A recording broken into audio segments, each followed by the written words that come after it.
Sejarah bangsa Arab sebelum datangnya Islam. Sebelum Islam masuk, bangsa Arab hidup dalam keadaan jahiliyah yang ditandai dengan kemerosotan moral dan kebiasaan yang buruk, seperti meminum minuman keras, berjudi, berzina, dan lain sebagainya. Bangsa Arab hidup dalam kelompok-kelompok kecil yang disebut dengan kabilah, dan masing-masing kabilah hanya akan memperdulikan anggotanya saja.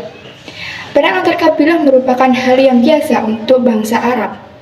Mata pencarian bangsa Arab pada saat itu adalah sebagai peternak dan pedagang, dan suku Quraisy memainkan peran penting dalam perdagangan di Jazirah Arab.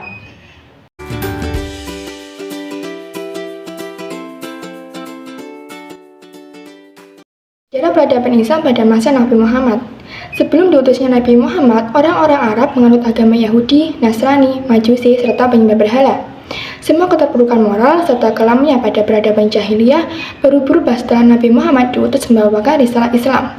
Perlahan namun pasti dengan rahmat Allah, Nabi Muhammad dengan kelembutannya serta kemuliaan halaknya dapat membawa peradaban yang penuh dengan kegelapan menjadi lebih baik lagi. Melakukan perubahan besar seperti dihapusnya kemusyrikan, perempuan dimuliakan, perjudian dan berzina ditinggalkan, dan masih banyak lainnya. Bangsa Arab memasuki fase yang lebih baik lagi dengan ajaran Islam yang dibawakan oleh Nabi Muhammad SAW.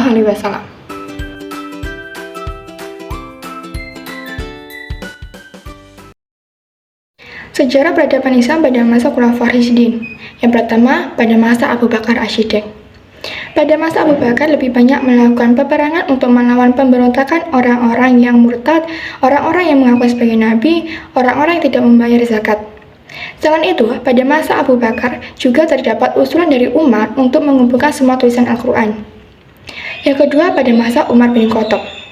Pada masa Umar lebih banyak melakukan perluasan wilayah seperti Semenanjung, Arabia, Syria, Mesir, dan masih banyak lainnya.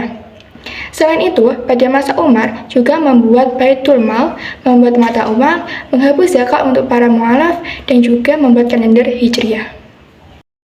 Yang ketiga, pada masa Utsman bin Affan. Pada masa Utsman bin Affan lebih banyak melakukan pembangunan seperti membangun bendungan, jembatan, jalan, masjid, memperluas Masjid Nabawi. Selain itu, pada masa Utsman juga melakukan pembukuan terhadap Al-Quran. Yang keempat, pada masa Ali bin Abi Thalib. Permasalahan yang pertama dihadapi Ali adalah pemberontakan yang dilakukan Muawiyah yang berujung pada Perang Siffin. Dan akibat dari Perang Siffin tersebut, terbelahnya kelompok Ali yang keluar dari barisan Ali.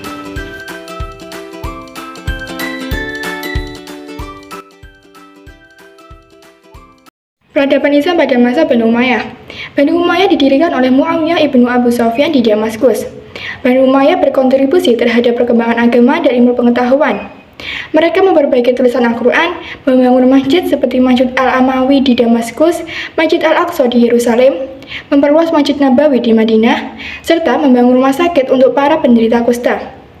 Runtuhnya Bani Umayyah dikarenakan ketidakmampuan para khalifah untuk memimpin sebuah pemerintahan dan kecenderungan mereka untuk hidup bermewah-mewahan.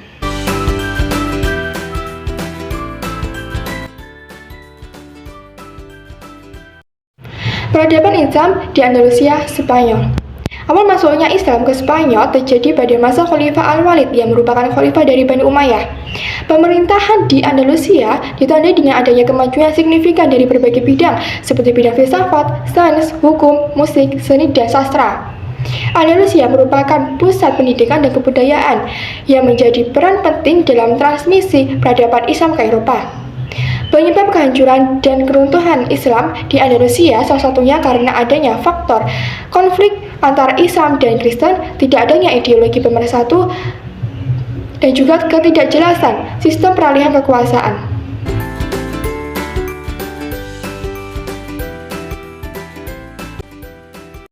Peradaban Islam pada masa Dinasti Abbasiyah. Dinasti Abbasiyah terbentuk karena berhasil menggulingkan kekuasaan dari dinasti Umayyah di Damaskus.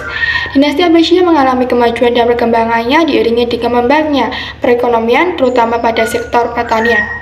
Dinasti Abbasiyah juga menekankan perkembangan peradaban dan kebudayaan Islam sehingga menghasilkan kemajuan di berbagai bidang dan melahirkan tokoh-tokoh ilmuwan Muslim yang terkenal. Pusat kemakmuran dinasti Abbasiyah terletak pada saat pemerintahan Harun Ar-Rasyid dan putranya Al-Ma'mun. Namun, dinasti Abbasiyah mengalami kemunduran dan kehancurannya disebabkan karena adanya perebutan kekuasaan di dalam pemerintah, konflik antara Persia dan Arab, dan adanya serangan dari Mongol yang menyerang pusat peradaban Islam di Baghdad dan menghancurkan Baitul Hikmah, tempat berharga yang berisi karya-karya ilmuwan Muslim.